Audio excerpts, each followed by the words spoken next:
Hello friends, అహంకారం ఉన్నవాళ్ళు ఎప్పటికైనా అణగారిపోతారు, అతపాతాళానికి వెళ్ళిపోతారు. తప్పదు. ఎవరికైనా సరే మనం ఏ స్థాయిలో ఉన్నా వినయ విధేయతలు ముఖ్యంగా ఉండాలి. అవి లేకపోతే ఏం జరుగుతుందో ఈ వీడియోలో తెలుసుకునే ప్రయత్నం చేద్దాం. ఎవరైనా కొత్తగా మన ఛానల్ను చూస్తున్నట్లయితే దయచేసి సబ్స్క్రైబ్ చేసుకోండి. అనగనగా సముద్రం. ఆ సముద్రపు ఒడ్డున ఎదురుగా ఒక పెద్ద ఉప్పు రాశి ఉంది. ఒకరోజు ఆ సముద్రానికి ఉప్పు రాశికి పెద్ద తగువ వచ్చింది. ఆ సముద్రానికి ఎదురుగా ఉన్న ఉప్పు రాశుల కోసం వ్యాపారులు వచ్చి అక్కడున్న వాడితో బేరమాడుతున్నారు. బాగా చీకటి పడింది.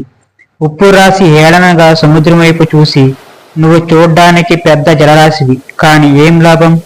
నీ నీటి చుక్క తాగడానికి కూడా పనికిరాదు.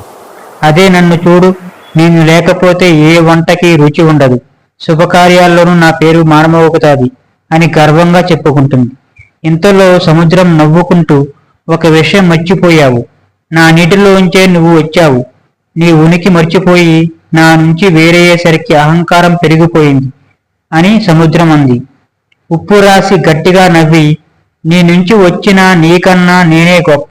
ఎందుకంటే చెట్టు నుంచి వచ్చిన పండుని ఇష్టపడతారు, కానీ చెట్టుని ఇష్టపడరుగా అని మళ్ళీ హేళనగా చూస్తూ సముద్రాన్ని వెంక చూసి కవ్వించింది.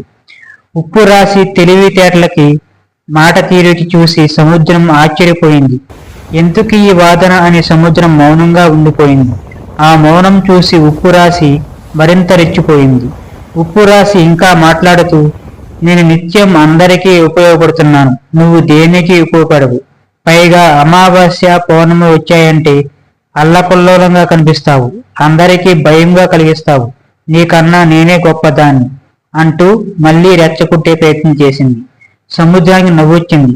బాగా ఆలోచించు.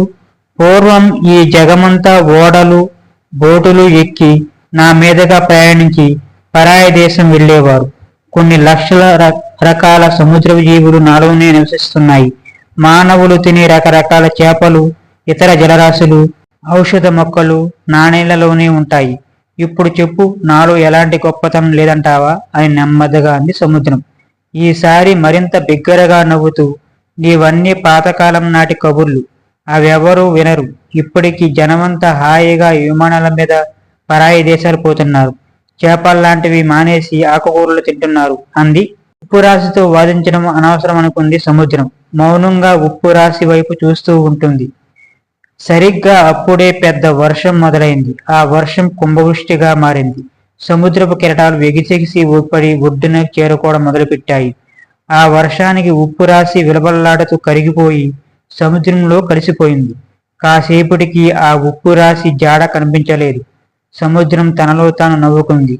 చూశారా ఫ్రెండ్స్, అహంకారం ఉన్నవాళ్ళు ఎప్పటికైనా అణగారిపోతారు. ఎవరికైనా వినయ విధేయతలు ముఖ్యం. మీ మాటలు, మీ బాధ, మీ నిజాయితీ, మీ సంస్కారం, మీ ఓర్పు, మీ సహనంను అవతలి వారు హేళన చేసి చేసినప్పుడు మౌనంగా ఉంటే వారి కర్మఫలం వారు అనుభవించదు, తప్పదు. ఏమంటారు ఫ్రెండ్స్? వీడియో నచ్చినట్లయితే ఈ వీడియోని లైక్ చేయండి, షేర్ చేయండి. ఇలాంటి మరిన్ని వీడియోల కోసం మన ఛానల్ను సబ్స్క్రైబ్ చేయండి. Thank you.